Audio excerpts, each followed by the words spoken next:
Okay, I don't have theme music, so welcome everybody to the first ever Atlantic Fringe talk show.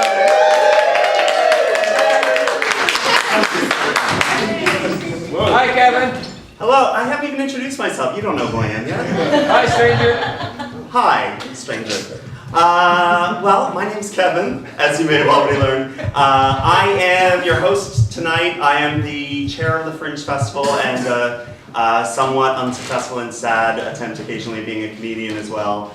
So I got the job of hosting our little talk show. We're going to spend a couple of sessions throughout the Fringe catching up with the artists, figuring out some of the background of their shows, pop it up on YouTube and use it to promote the festival a little bit. I want to really thank the audience for coming out. This is a pretty late night event after a long night of fringing, so thanks for sticking with it. The tickets are only $1, so I hope that was some sort of incentive to keep you here.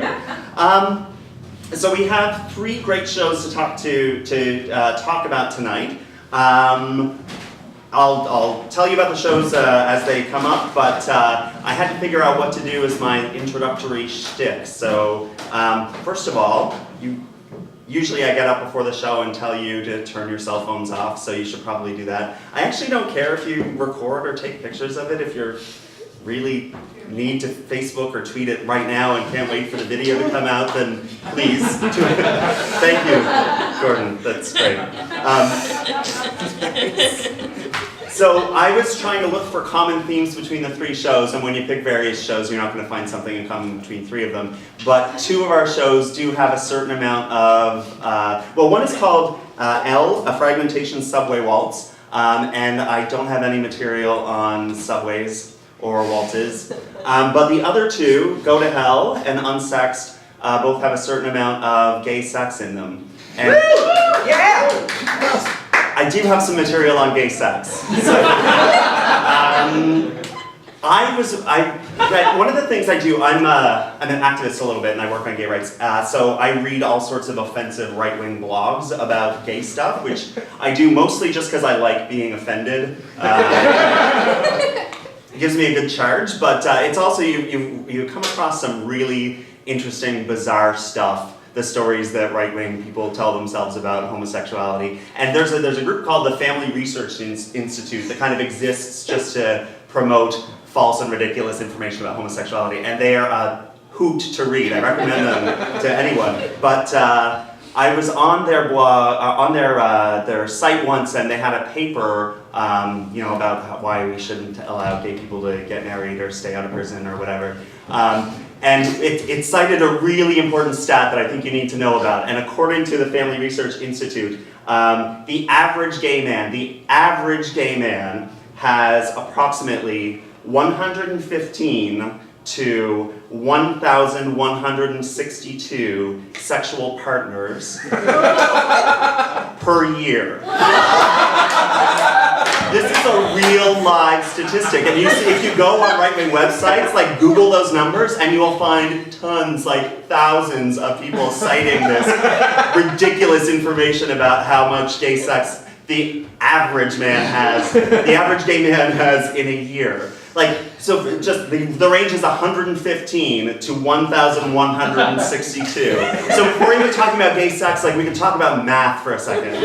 Like, if your average is 150, a range between 115 and 1,162, like I did averages in grade 4 math, I think you haven't done all the math yet. Like there's more math to do before calling that an average, but regardless, if you think about it, that means to be on the low range of the average, and look, I like to think that I am doing my part. Right? To be on the low range of that average, you would have to have sex with a new sexual partner to get 115. That would be like every 3-ish days or so.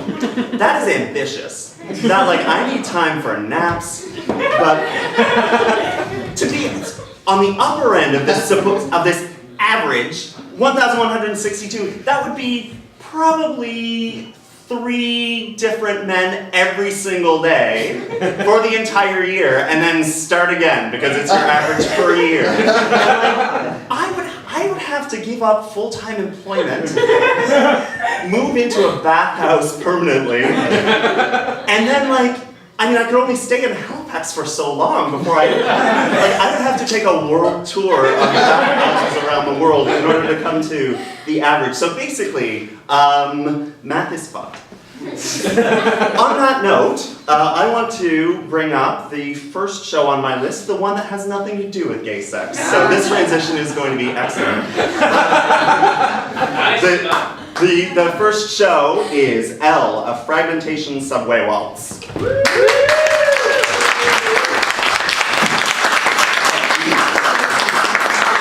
Everybody gets a hug, whether you like it or not.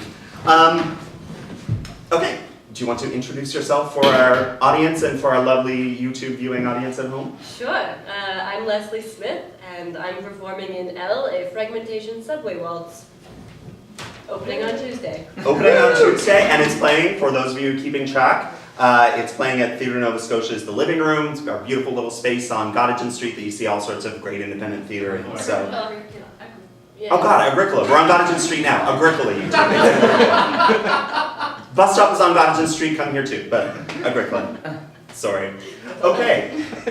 So, L, a fragmentation subway waltz. Why don't you tell us a little bit about the show first? Sure. It basically follows, I play a number of characters. One's a doctor, and she's presenting a case of this woman who is trapped on a subway car in Montreal, and the woman is having a breakdown, as you might if you are trapped on a subway car in Montreal. And it's written by Kristen Slaney, who's from Cole Harbour and has recently moved to New York. I forgot what that city was, but New York. Yeah. You may have heard of it. Yeah, so she's doing her master's in playwriting at Columbia. Yeah, Kristen is one of the gems in the Halifax theatre scene, has written lots of great stuff that's gotten performed over the few years. So if you pay attention to independent theatre in Halifax, if you don't know her name, you definitely have come across some of her work before.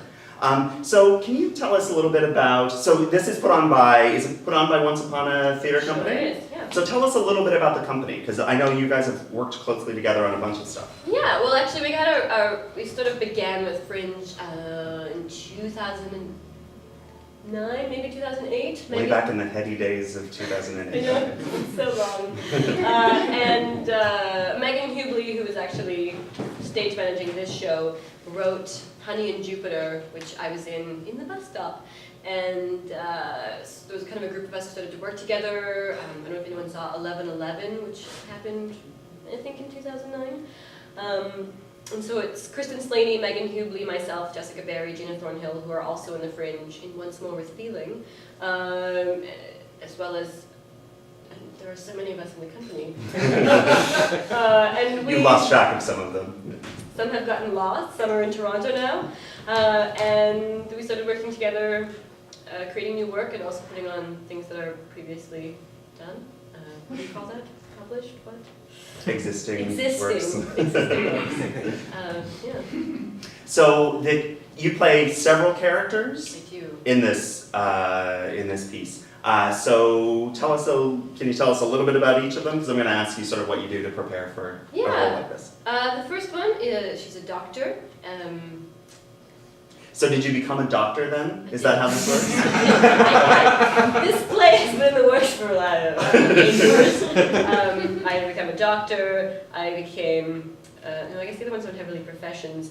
Then there's sort of the main subject of her thesis, basically, what she's presenting, who's sort of, she has a breakdown and kind of splits into two people. So we have sort of, we follow like the fight impulse and the flight impulse, and you see those two halves of one woman, but they're quite different. And it takes place on a subway? And the lecture hall. Okay. So it's like lecture hall when I'm a doctor, and then subway car when I'm in the subway. It's not one of those lecture halls that you find in subway cars. when No. you're riding around in You Montreal. get one of those. Oh, okay. Yeah. Fair enough. That would be great. We should stage a Fringe show on a subway car. Yes. We should move I to a thought city of that that. has a subway. Scratching ideas off the list already. I'll tour 2 cities with subway Yes, well, that's one of the things that I was going to ask, because some of our shows that I'm going to interview have toured other fringes. Have you been involved in any of the other fringes across Canada or anywhere Not else? at all. Okay, because I see you in a lot of in theatre in Halifax, but it's when you do a fringe festival, it's kind of divided. Half the shows have been sort of all over, and half the shows are really local, which is great. It's great to. Yeah, well, to this piece, we're still rehearsing, still learning some lines. Go for Tuesday. I do, if it goes well, I think I would like to take it other places. Well, we're sure it's going to go well. Yes, we are sure. And you mentioned Kristen, and I just wanted to ask you a little bit about Kristen's trip to New York. I'm putting you on the spot because it's not about you, but that's pretty exciting. Can you tell us a little bit about it? Yeah, it's fabulous. Kristen was accepted into Columbia, and then sort of was also going to UBC at the time, and thought, well, I can't really afford Columbia, but it was a big dream of hers. And then she thought, what the hell? I'm going to put a Indiegogo campaign up and write to some people who have money, and apparently that works. So I'm going to start doing it too. And and so now she's there. She's in New York. She's studying at Columbia. Started 2 days ago. And I'm really thrilled for her. She'll be there for 2 years, and I obviously she's a friend, a little bit biased, but I do think she's quite talented, and I think she's a name to watch. Yeah, we're hoping she's going to come back. So Yeah. Elle Fragmentation Subway Waltz might be your last chance to see a show by her before she gets too big and famous to ever darken our doors in Halifax again. So, come on out on Tuesday. Okay, and before you go, I'm going to ask everyone this, but what else can you tell us about in the Fringe Festival that you've either maybe seen or looking forward to? I'm looking forward to Roller Derby Saved My Soul, I think is the name of it. You have this one here too, don't you? Oh, I do, yeah. Do you want me to look that up?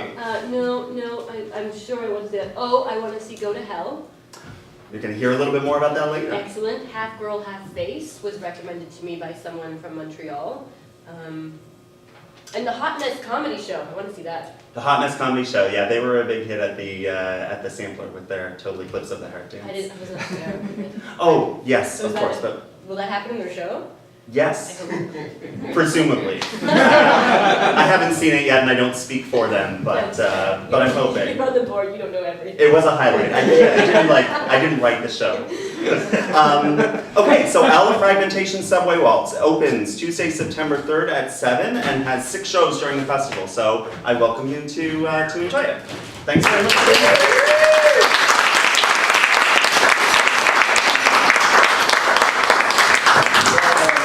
Okay, moving right along. Next up on my list, I have the folks from Go to Hell.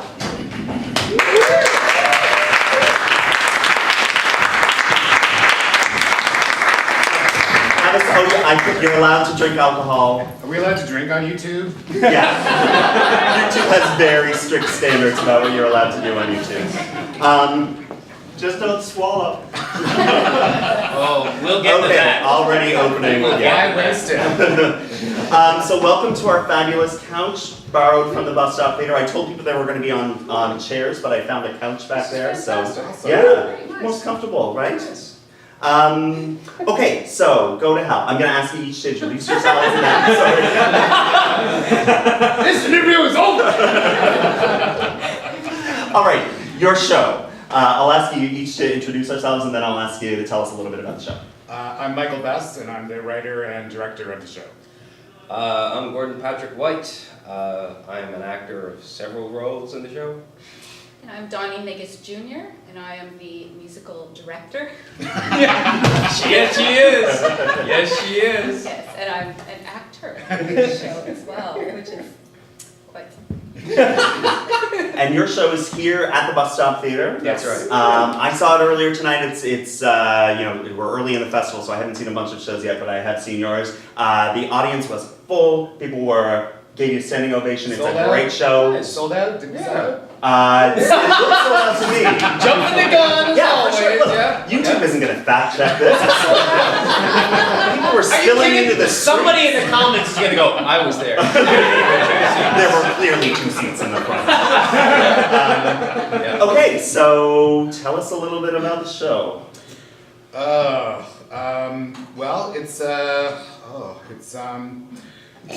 It centers. It is your show. You wrote it. You wrote the show. Yeah. There's the main character. His name is Johnson. He's a gay lawyer, very arrogant.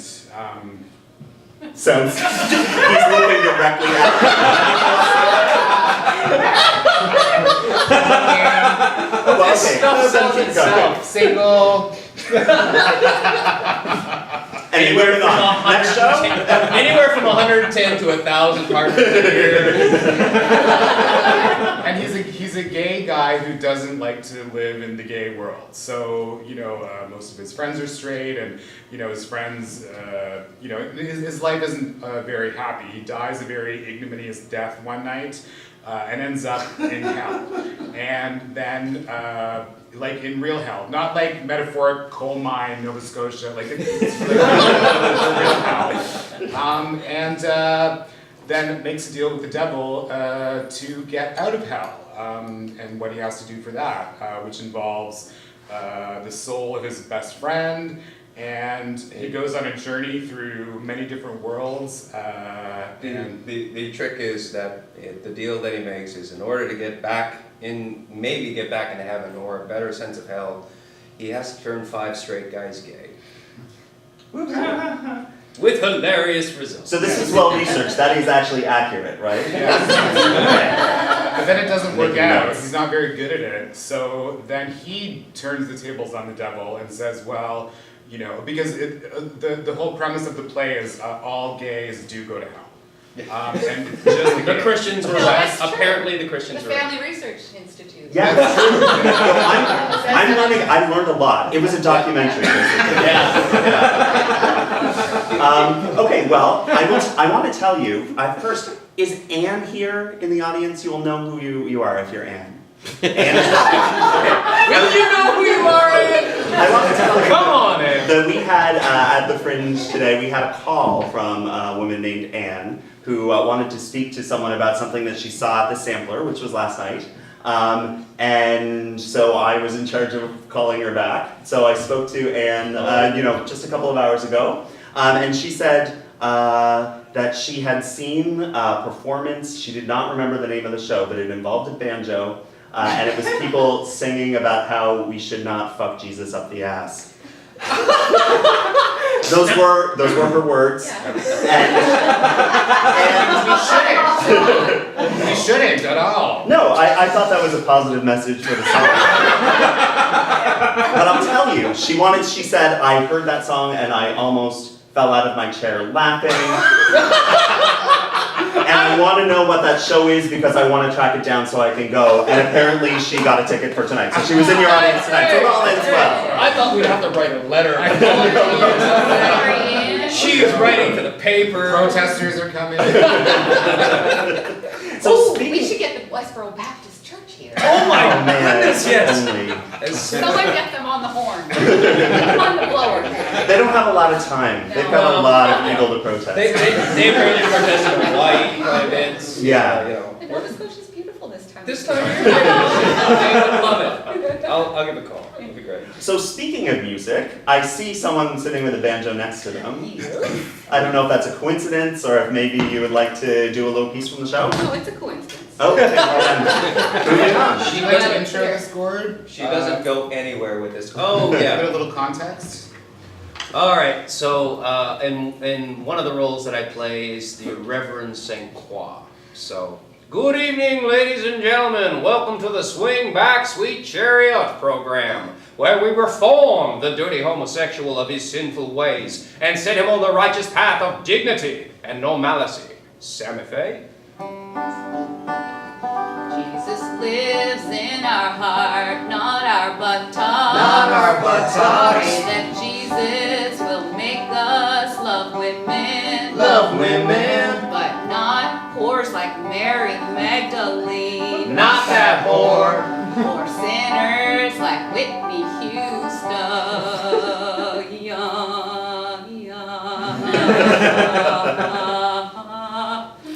Not that whore. Jesus lives in our heart, not our buttocks. Not our buttocks. Pray to the Lamb of God to welcome us into his heart. Into his heart, but not his buttocks, because we should not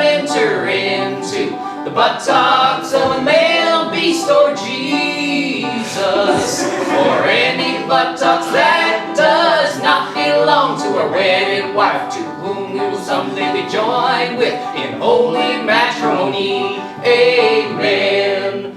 Amen.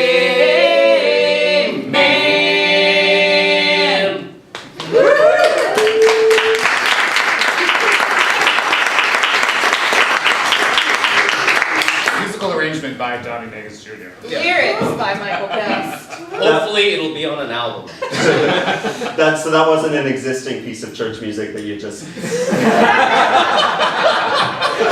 a long time. Okay. No, fair enough. Yep. My father-in-law is a Baptist minister.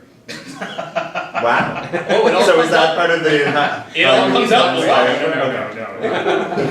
He'll be very proud of you. Okay, well, before we wrap, I'm asking everybody about anything else that's going on in the Fringe that you're excited for, have already seen, or looking forward to.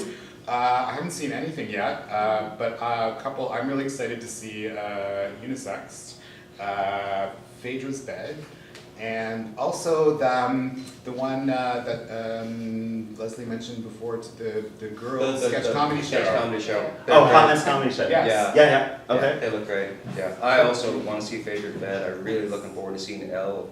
There's so many. I've been highlighting the thing and going, when am I going to get time to eat? Oh my God, there's so many good things. Suicide Monologues, 937.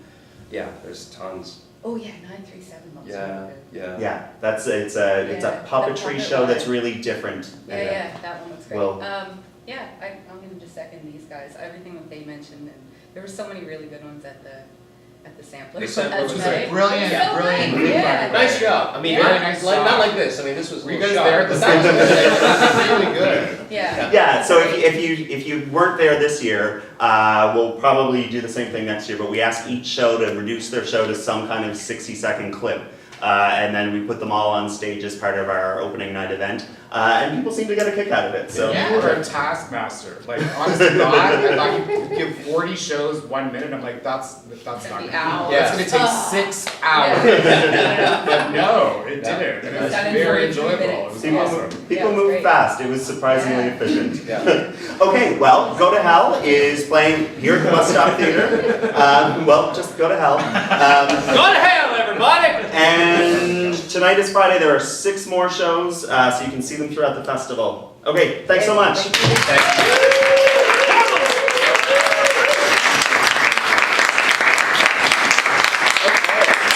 And the final show is, the final show on my list for tonight is Unsexed. The boys from Unsexed.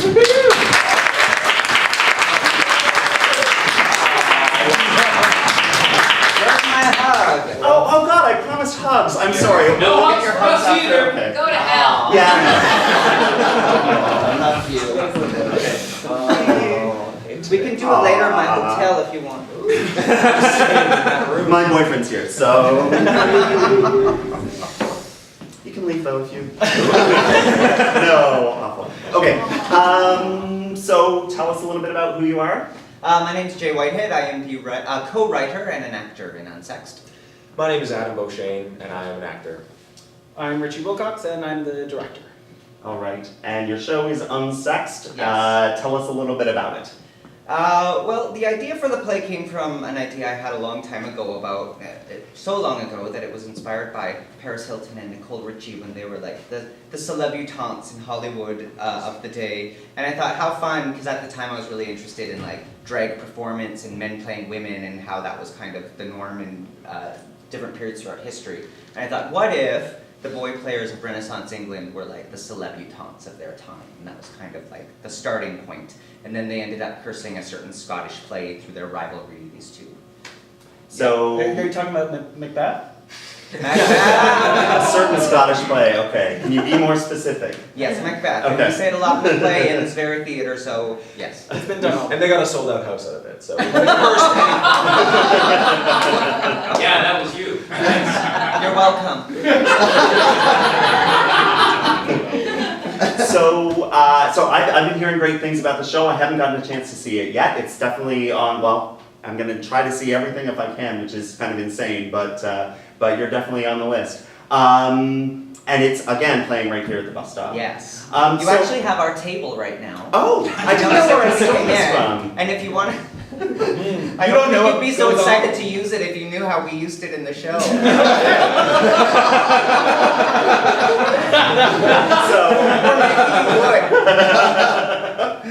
So, all right. I am going to think a lot about that when I see the show now. Okay, so the show is set in Shakespearean times. I think you made a point of saying that it's only loosely historically accurate. It's completely historically inaccurate. There's some attempt made to keep it, but you know, like, I don't want to give it all away, but it's very postmodern. Like, it's quite, it's a satire on today's Hollywood kind of environment. Okay. But within that context. So a lot of in-depth research about. Totally. Yeah. Okay. that's what I thought I heard you say. Yes. And it's set in Macbeth. Like Macbeth features heavily. Am I allowed to say Macbeth? Yes. Right. I'm not like a talented or a performer really, so I'm not going to curse anybody by saying okay. So it's set during Macbeth, but there is this superstition about like. Do you know the origins of this superstition? I guess that's sort of what you're trying to get at in the show. We're telling the story. Okay, so it's another documentary. Yeah. You are going to learn so much during the Atlantic Fringe Festival. But yeah, have you've done this show several places? This is, I think, your third mounting of it? Yes. Okay. We did it first in Lethbridge, Alberta, where Jay and I teach at the university, and Adam went there. And we did it there to a solo run, and then we brought it to Dublin in May for the International Gay Theatre Festival, because of course that's hosted in Dublin. But I mean, it totally works. It's fantastic. Yeah. And we had a great time in Dublin. That was my first time in Ireland, but also bringing the show, it was it was quite the success. Yeah. So that's sort of from Lethbridge, Alberta, to a queer theatre festival in Dublin. The two gay meccas of the world. Yeah, that's the first stop on my bathhouse tour. It's a long path to get there. It's a long way to the top, so to speak. I'm sorry. Yay, it's fun.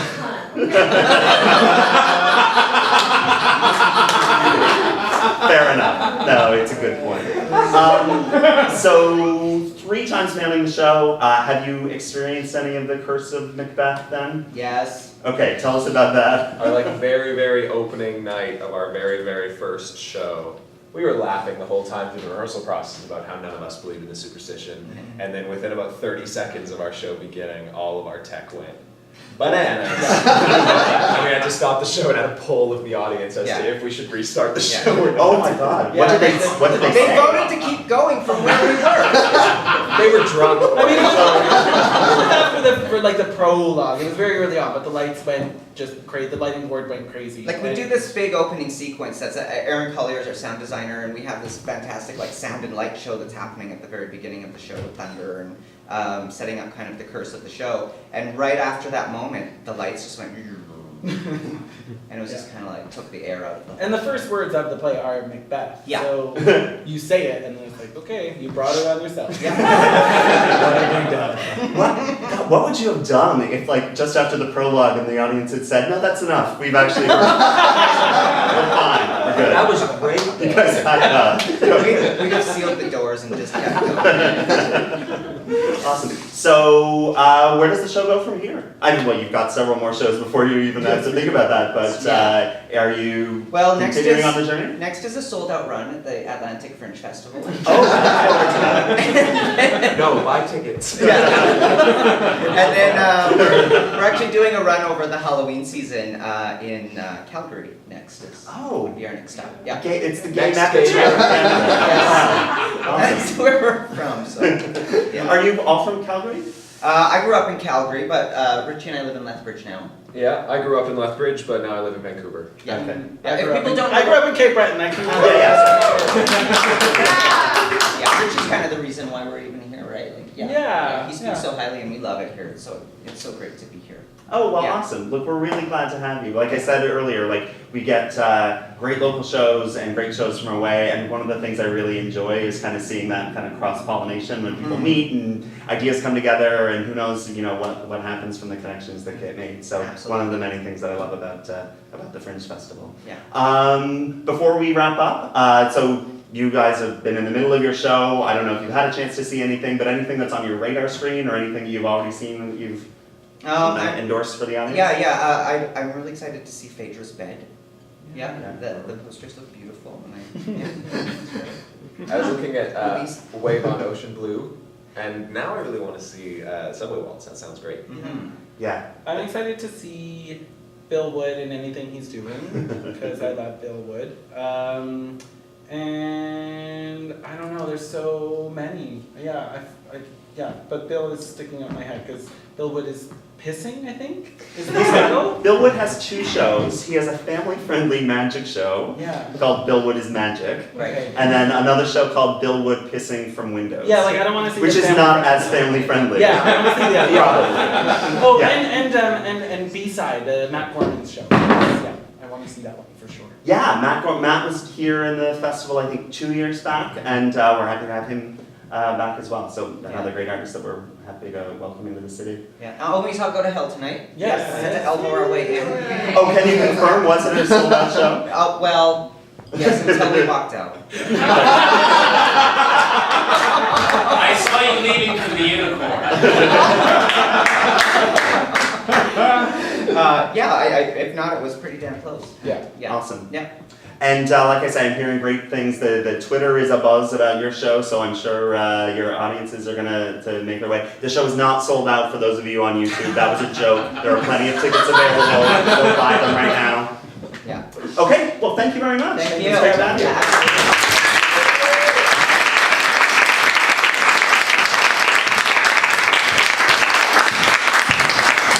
And with that, we have wrapped up the first ever edition of Fringe Talk Show at the Bus Stop. I just want to remind you, if you loved this experience, we're doing it 3 more times over the course of the festival. So we'll be up next tomorrow night, Saturday, August 31st. We're going to be here at 8. Sunday, September 1st, we're here at 11:30. And Monday, September 2nd, we're here at 10 p.m. Going to be 3 new great shows every time. Learn a little bit more about the other shows and then go see them. With that, I'll wrap there, and I just want to wish you a great Atlantic Fringe Festival. Thanks so much for coming.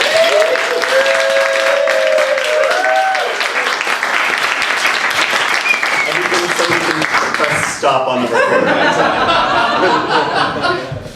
Bye, Kevin.